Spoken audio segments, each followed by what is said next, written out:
Oke, Gamers, selamat datang di channel saya, Ardi Novianto Putra. Akhir-akhir ini, pada saat pandemi COVID ini muncul ya, industri finansial itu sangat pesat sekali perkembangannya ya, dan banyak orang yang tertarik untuk belajar mengenai finansial, mengenai investasi, baik itu di koin, Bitcoin, atau di trading ya. Di trading Bitcoin juga sama, bisa ditradingkan juga, kemudian di forex, di saham, dan di instrumen-instrumen investasi lainnya itu seperti ada reksadana, deposito, peer-to-peer lending, dan masih banyak instrumen investasi yang lainnya. Asalkan jangan dititip trading ya. Nah, karena banyak sekali teman-teman yang mulai berminat untuk mulai belajar di investasi atau di trading di dunia finansial ya, khususnya itu. Jadi ada beberapa hal yang harus teman-teman hindari supaya teman-teman itu tidak terjebak di hal-hal yang tidak diinginkan ketika belajar mengenai industri di finansial ini ya. Nah, apa saja itu akan kita bahas di video kali ini ya. Dan buat teman-teman yang ingin belajar trading forex, teman-teman bisa belajar di komunitas Gain Hunter. Di komunitas ini teman-teman bisa belajar mulai dari pemula sampai bisa trading secara mandiri. Bagaimana caranya? Teman-teman cukup mendaftarkan nama teman-teman dan email teman-teman di gainhunter.com/free. Nah, itu gratis ya. Jadi di situ teman-teman bisa konsultasi gratis selama 3 hari sampai teman-teman bisa melakukan transaksi di trading forex. Dan kalau teman-teman mau konsultasi, teman-teman bisa hubungi nomor WhatsApp ini atau Telegram ya, 0817242194. Di WhatsApp atau di Telegram semuanya bisa ya. Dan teman-teman juga bisa bergabung di channel Telegram saya. Linknya ada di kolom deskripsi video. Silahkan teman-teman bisa bergabung di channel Telegram saya. Nah, kembali ke materi ya. Jadi apa saja sih yang perlu teman-teman hindari ketika teman-teman mulai belajar di trading forex khususnya ya. Jadi yang pertama itu malas untuk belajar mengenai seluk-beluk di trading forex. Nah, ketika kita belajar trading forex itu jangan setengah-setengah ya belajarnya. Karena kita trading itu kita mengelola uang kita sendiri dan tentunya uang kita itu tidak sedikit ya. Kita sudah susah payah mencari uang, tapi dalam mengelola uang itu kita tidak baik, yaitu sama saja kita menghambur-hamburkan uang atau boros. Malas belajar mengenai seluk-beluk trading forex. Jangan cuma kita belajar mengenai mekanismenya, jangan cuma kita belajar mengenai cara untuk tradingnya, kita juga harus belajar mengenai indikator apa saja yang dipakai, dan kita juga harus mengerti semua indikator. Ya cukup mengerti saja, meskipun tidak semua indikator itu kita pakai, tapi kalau kita mengerti mengenai indikator, maka kita akan lebih luas lagi wawasan kita mengenai trading forex. Termasuk juga kita juga harus mempelajari mengenai money manajemennya, resiko manajemennya, dan termasuk juga faktor-faktor geopolitik yang mempengaruhi pergerakan dari harga di trading forex itu. Jadi sangat luas sekali pengetahuan-pengetahuan yang bisa kita pelajari di trading forex. Nah, itu bisa digunakan sebagai motivasi juga untuk teman-teman belajar di trading forex. Lalu yang kedua, mulai trading forex dengan akun live atau akun real di trading forex. Jadi ini harus dihindari ya. Mungkin ada beberapa orang yang kurang mantap belajar di akun demo. Ya memang kalau di akun demo itu memang kita tidak menghasilkan uang secara langsung ya. Tapi kita menghasilkan skill yang bisa kita asah dulu di akun demo ini. Sehingga ketika kita menggunakan akun real, itu kita sudah siap melakukan transaksi di situ. Di video mengenai belajar trading forex pemula, itu saya selalu sarankan trading di akun demo terlebih dahulu sebelum menggunakan akun real. Dan meskipun ada video juga yang saya mengatakan bahwa terlalu lama di akun demo itu juga nggak bagus ya, jadi harus seimbang ya. Mungkin kalau kita sudah bisa melakukan transaksi di akun demo dan kita sudah mantap untuk melanjutkan transaksi di akun real, kita bisa beralih ke akun sen terlebih dahulu, supaya ketika kita menghadapi kerugian itu kita tidak kehilangan uang terlalu banyak dengan menggunakan akun sen ini. Nah, di akun demo ini teman-teman bisa belajar mengenai cara open posisi, cara pasang pending order, cara pasang stop loss dan take profit, dan cara menggunakan indikator, cara memasang indikator, semuanya komplit di situ di akun demo. Jadi sebaiknya teman-teman gunakan akun demo terlebih dahulu sebelum memulai akun real. Lalu yang ketiga, hindari menggunakan modal yang besar pada saat pertama kali belajar trading forex.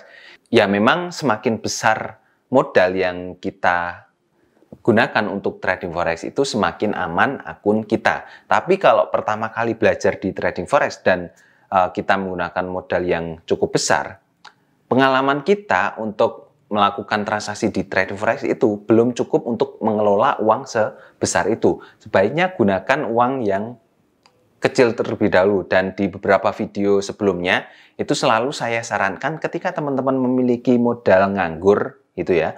Misalnya teman-teman punya modal nganggur 100 juta, jangan semuanya dimasukkan di trading forex.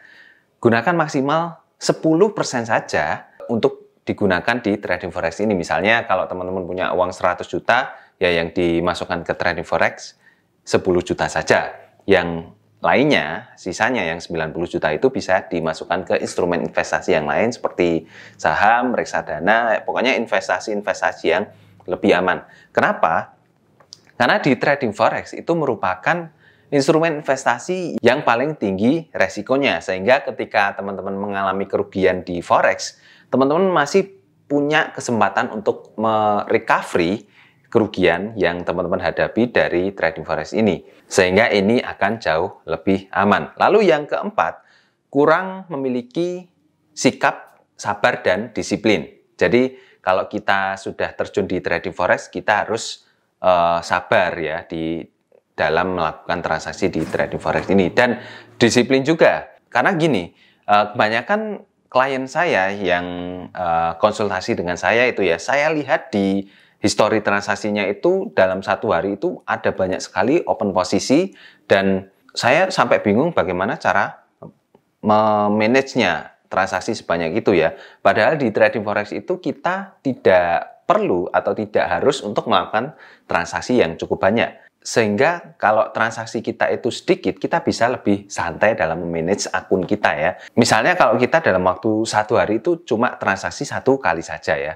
Kita tunggu sampai selesai. Ya mungkin tidak mesti dalam waktu satu hari itu selesai. Mungkin bisa 2 hari atau bahkan sampai 1 minggu. Bahkan dalam waktu 1 minggu itu kita melakukan transaksi 1 kali atau sampai 3 kali itu masih wajar, dan yang penting kita mendapatkan keuntungan pada transaksi tersebut dibandingkan dengan kita melakukan transaksi yang cukup banyak dan justru itu akan bisa membuat kita overtrade, justru akan membuat modal kita habis, dan sedikit transaksi itu justru akan jauh lebih baik ketimbang teman-teman melakukan overtrade di situ. Makanya sabar dan disiplin itu merupakan kunci di trading forex ini. Lalu yang kelima, tidak ada manajemen resiko. Nah, tadi saya sudah jelaskan ya, kalau kita punya uang nganggur itu tidak boleh semuanya dimasukkan di trading forex. Dan kalau kita sudah memasukkan di trading forex itu tidak berhenti sampai di situ.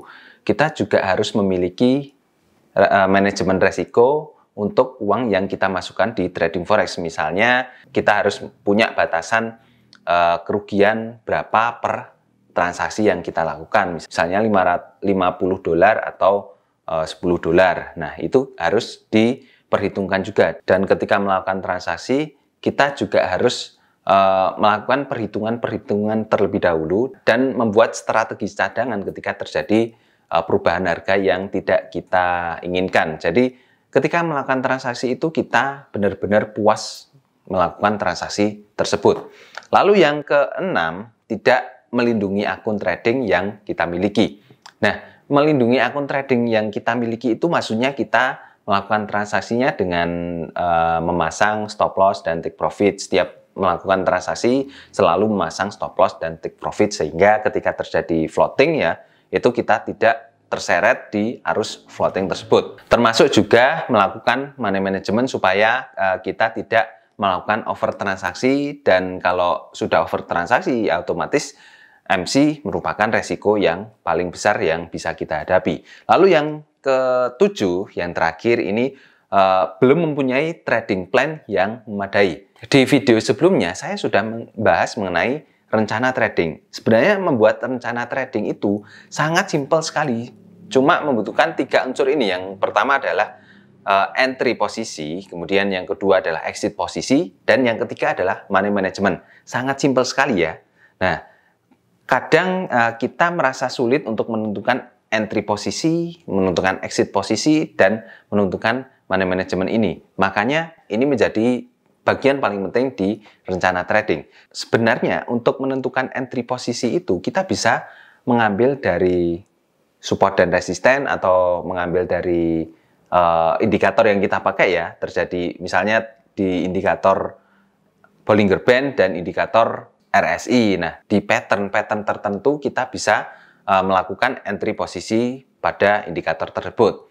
Lalu exit posisinya juga sama. Kita juga bisa menggunakan support dan resisten sebagai patokan untuk entry posisi. Atau kalau kita sudah memasang stop loss dan take profit, kita bisa menggunakan perhitungan pip. Misalnya untuk take profitnya 20 pip atau stop lossnya 50 pip. Misalnya seperti itu ya. Jadi kita bisa langsung memasang batasan-batasan ini sebagai entry posisinya.